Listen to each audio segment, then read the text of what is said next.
Going through divorce after 30 as a gay man and demanding career is tough and it's different. And more importantly, almost nobody talks about specifically your situation, how to deal with that. And because it is a big topic, I'm starting a YouTube series about divorce specifically for gay men in demanding careers.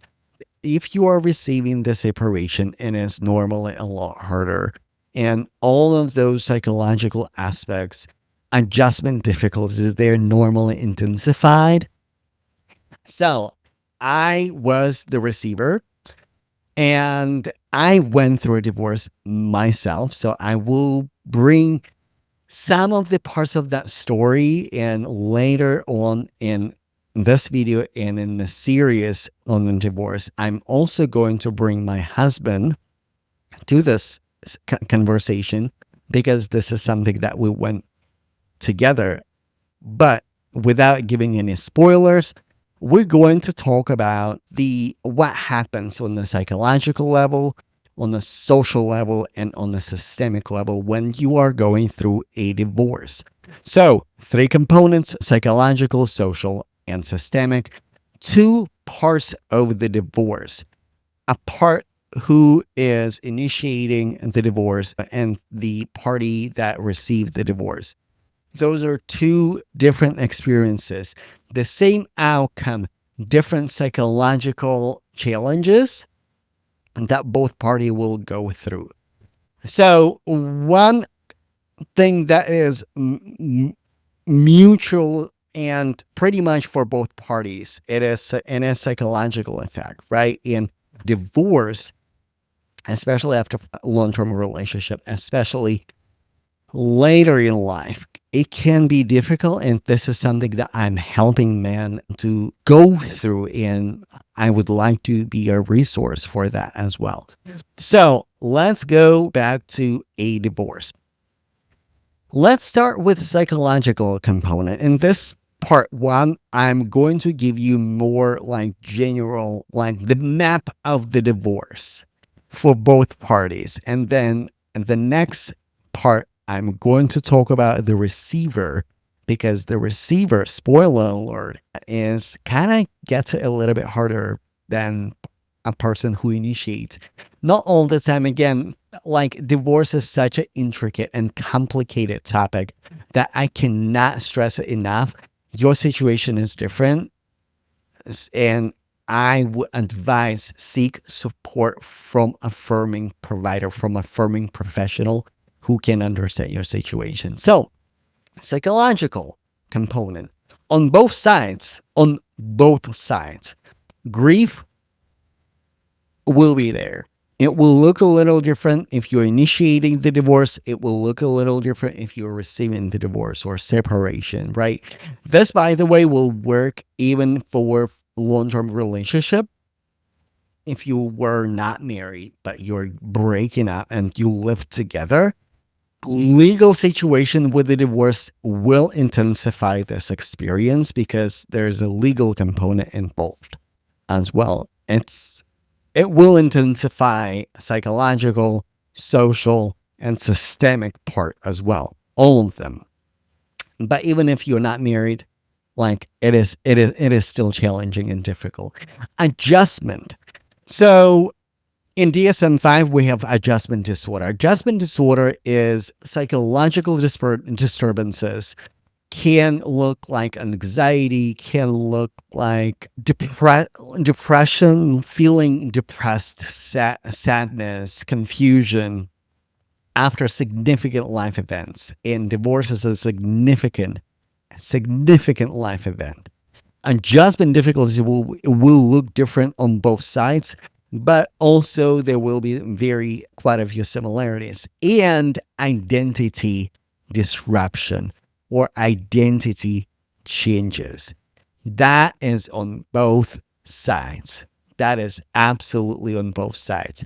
Social component, that's another part. And social component, both parties will experience fairly similarly. But again, Who is initiator? Who is receiver? Who is more social? Who is not? Are you public? Like, are you a public persona? Are you a person who is dating in public? And a divorce on the social standpoint will look different for a couple who is, let's say, internet influencers, or you are building business together and you do a lot of content together. And now you're divorcing. This is your source of income. This is your business. And now you have a decision to make. Are you a business partner, or are you playing the role as a couple on your social media? Again, nothing wrong with that. It's on top of life and psychological decision to make. This is also, it becomes a business decision. And on the systemic level, that will also hit both parties. It will hit both parties from financial standpoint. It's like, it depends on your career, right? Where are you at in terms of like being financially independent? There are working families when two parties work and bring equal amount of income, but even then, like, financial difficulties will be there. Safety, like systemic safety. And it's not to say that marriage brings more safety, but in the way it does. For example, in situations with medical emergencies, right? You have a partner, hopefully loving partner, supporting partner, who will advocate for yourself. And when that partner goes away, then it makes both of you actually more vulnerable in a situation like this. And this is systemic issue. Career issues too. If you are in an environment where you're out, people know that you're married, and more so, you can kind of let your team know, like, hey, I'm going through something, and maybe ease up on work, maybe take a leave of absence just to process it, maybe for a few days or even a week, depends on the company that you work at. That will look different. Also, it will be a lot harder if your company is not a safe space, or if you're not out in your company, or if it is not safe to be out. So you, on the systemic level, you have to keep supporting your survival mechanisms that were working fairly fine when your personal safety, your personal life was more in the predictable order. So now, I want to talk about briefly for initiator and the receiver. Again, this is not all be all.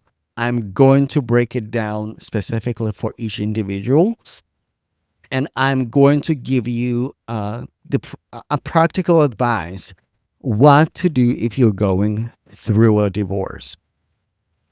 So now, for let's start with the initiator, because we're gonna talk about a little bit more the receiver, because receiver, it's a lot to talk about. Again, each receiver and initiator will have their own separate videos. I will link it when it's ready. It's not ready yet. So, but for initiator, grief, like for both parties, grief will be there. Um, uh, and it actually starts before the divorce, because like the reminiscence, right? What, what I thought it, what you thought it was, and what it actually is. So, uh, guilt also. And it's like, again, this is not a blanket statement. For some of you, you might experience guilt. For others, you may not experience guilt, right? It all depends, but it can happen, right? I like the feeling that you are abandoning someone. right? And the story can be a little bit deeper than just like you are leaving someone, but like the guilt can be there, and the guilt not necessarily for abandoning someone, but the guilt from social pressure, right? Like I was that successful gay man. I have a career. I'm making six figures. I have my shit together, and now I'm not, and now I'm guilty of it. And this is kind of social component sneaks in into psychological one. Again, like adjustment disorder, right? Like how do you like or adjustment difficulties rather, because I can diagnose you over YouTube. And by the way, a hypnotherapist cannot diagnose you, so I'm not diagnosing nobody. But this is a mixture of relief and anxiety. A relief that, like, yes, I'm making the right decision. Again, like this is such a deep topic, but also anxiety. What is next? And person who initiates the separation can experience the symptoms of depression or rather sadness, right? When I say depression is a clinical diagnosis, like just for all educational purposes. Sadness, or this feeling that I don't feel like doing things. I'm not enjoying usual things that I used to enjoy. That can be also a part of adjustment difficulties. Also, like the positive part for initiator, and again, it's not a blanket statement. It's normally people who initiate a separation might bounce back psychologically a little bit faster than a person who receives it. And the community part of it, again, it it it depends, but for the community part of it, depends how much you were involved in the community, because you might be the person who left or who couldn't keep it together. And again, that can be difficult. An example, let's say you are a religious couple. Let's say you go to open an affirming church. Hopefully you go to open an affirming church if you are spiritual or religious, and where you have a place of worship, whether it is church, whether it is synagogue, whether it is a faith community that is open and affirming, where you can be safely yourself, or like a temple, whatever it is. Let's say you go together, but now you're part of the same congregation. Are you staying together in the congregation? Are you move? And again, this is a social component, and this is actually your both of you like social support. As somebody looking for a new congregation, and if somebody is looking for a new congregation, who that person is. Now, the receiver, right? Shock, definitely. And like, I'm going to jump straight into it. The receiver, if you are receiving the separation, it is normally a lot harder. And all of those psychological aspects, adjustment difficulties, they're normally intensified. One thing is like our nervous system, our brain, our mind is designed for safety and stability. And a divorce, it is a subtle jolt, and is instability. It's one thing if if you saw it coming. Even if you saw it coming, you might have hoped that it won't happen. And that can bring a lot of disruption in your day-to-day life. Identity collapse or identity changes. Also, like depending like how much you are involved in in a divorce. And again, when I say identity changes, I don't mean just a negative one. An example, my personal example. So I was the receiver. And when that happened, my identity changes like after a grief period, after like processing, I started my business. And back then, I started my coaching business, my career coaching business, my business coaching. And later on, like I started my private practice because like it was sort of remembering who I really was. I was in tech. I was building career in tech very intentionally, making a lot of money. But also, like, I remember that, like, I was a clinical psychologist. I was working as a psychologist in Moscow. I enjoy mental health. And, like, the awakening is just like, was I really telling myself? And for me, was my priority was like just provide for my family. From my standpoint, nobody asks me to, or nobody asked me to. Nobody put that pressure on me. That was me like, well, I gotta be the provider. I gotta build my family. I gotta figure out how to make money fast at a time that was tech. Again, something that was visible in my field. I mean, could I have started my business and do like life coaching? Absolutely. Could I? I could have also got my license as a therapist, like going through the hoops again. Like, it's not that easy to change your license from one country to another. And there are many steps. Like, start moving into that direction and starting a business in mental health because I am so passionate about it. And that was a wake up call for me personally, kind of like a spiritual awakening in a way. I've always been a spiritual person, spiritual and religious, not the same thing. I was a part of conservative church way back in the days when I was in Russia, when I moved to the United States. I've been a member of opening, affirming communities that I absolutely loved, where gay people, gay men were absolutely 100% welcomed. But like that spiritual awakening was like, okay, like I meant for more. And now it's almost like I have the freedom. I don't have to think about how to provide for me and another person. Like, and again, this is my psychological frame. And more so like, but what do I want to do? And it's not to say that like venturing out and changing career, switching to tech was something that I was forced to do. And I well, like it was fun. It is fun and it's a huge profitable skill. Like I can do consulting literally like in tech just like that. And alongside of my private practice, right? And I like, and that created optionality. So, but also negative identity parts like I'm over 30. I was 38 at a time. I think, yeah, I was 38. I'm almost 40. What am I going to do? Nobody is going to want me.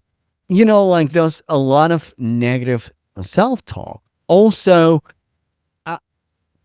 a part of my faith community, right? Like, okay, if I start a relationship, do I announce it? Do I invite him to the church? Like, that was quite a lot.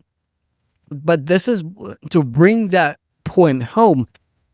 Identity changes can be negative, can be positive. Some identity changes for both parties may look like a positive thing, but is actually negative.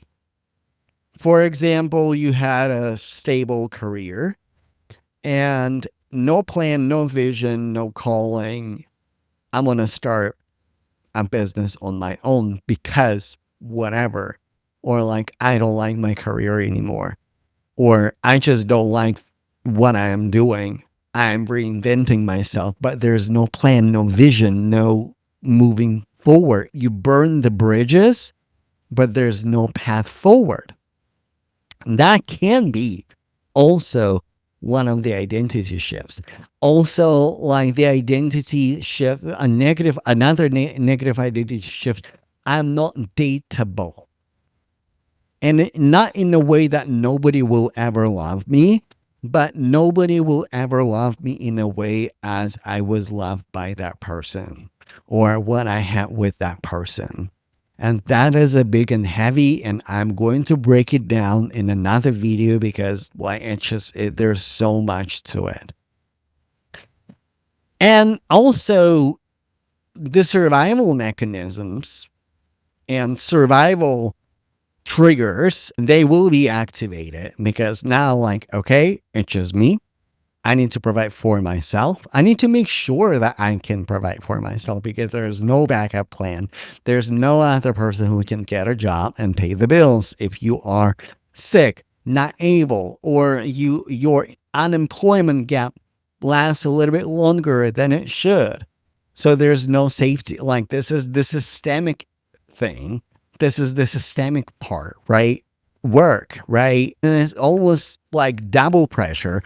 You have to perform at work because it's extremely not safe for you to lose that source of income, or you have to keep going on if you're not prepared financially in business, if you don't have that cushion, that mechanism that will bring income on repeat, you gotta run business and going through grief, going through those changes is extremely hard, especially and if you're in business, you do your own marketing.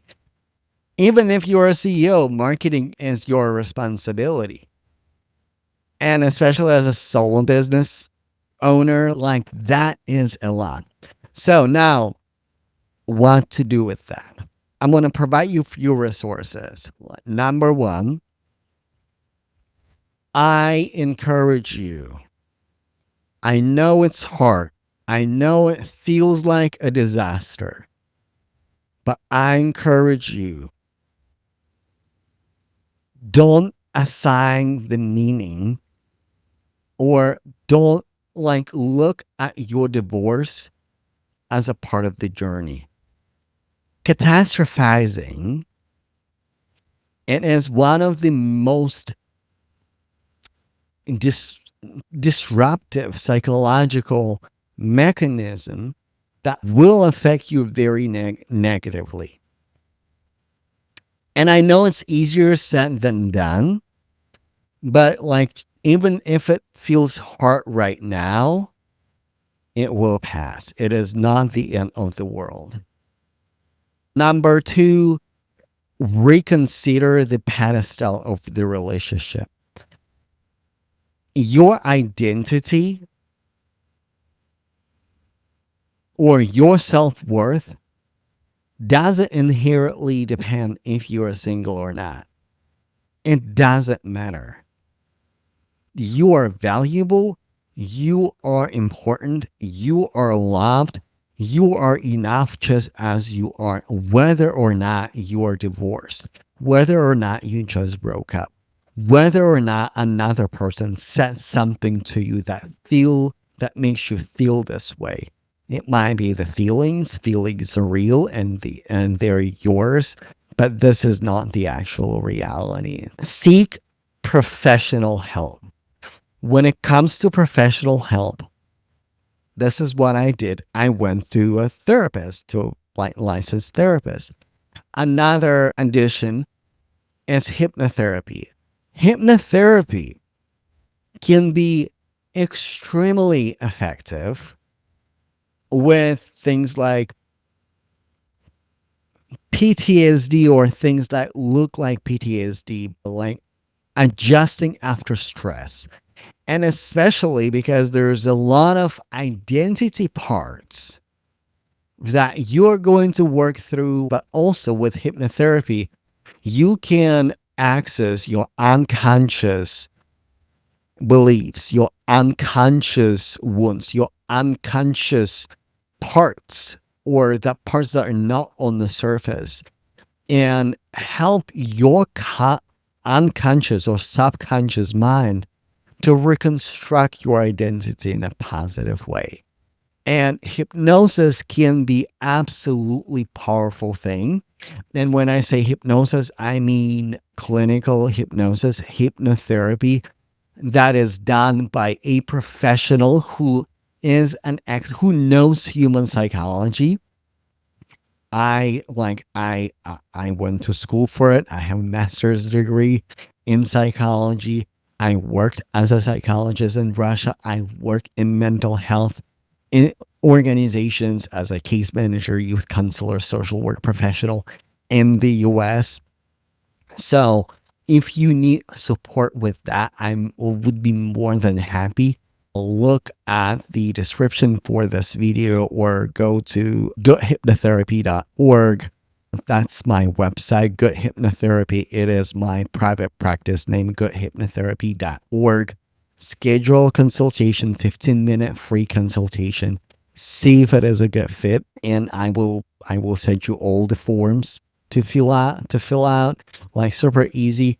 I use simple practice with my appointments, so all of your records are confidential and safe and HIPAA compliant. So, and also like hypnotherapy, it can be like depends on the severity, right? If it is something really, really extremely debilitating, I would recommend combination of both hypnotherapy and talk therapy, but also hypnotherapy with a provider who understands your real psychology, who has experience working with people on that level. And like in my practice specifically, if I see that my clients will benefit from talk therapy or from a medical professional that there's bigger issue, I'm always about treating a whole person from different approaches for all. And I constantly networking with a referral network with amazing professionals. And I make sure that when I make a referral, that professional is providing affirming care for gay men specifically. And community, because talk therapy it is absolute, or like therapy in general, EMDR, talk therapy, hypnotherapy can be absolutely beneficial, but also your community. Lean in your community because healing doesn't happen just in therapy. Healing doesn't happen just in hypnotherapy. Healing doesn't happen in our virtual sessions or when you are talking to your therapist or to your pastor. He- Healing happens in the community. Like, and that component, therapy, community, support system is important. And lean into your support system. Reach out to your friends. And if you don't have friends, I would encourage you to lean in to your community. It's an effort. And this change might be just an invitation for you to explore and extend your community and find friends, find support, find help. Should you date after getting a divorce? Or how soon should you date? This is something that we're going to talk about in my next episode. Stay tuned, bookmark it, subscribe, stay in touch because we're just getting started. Until next time.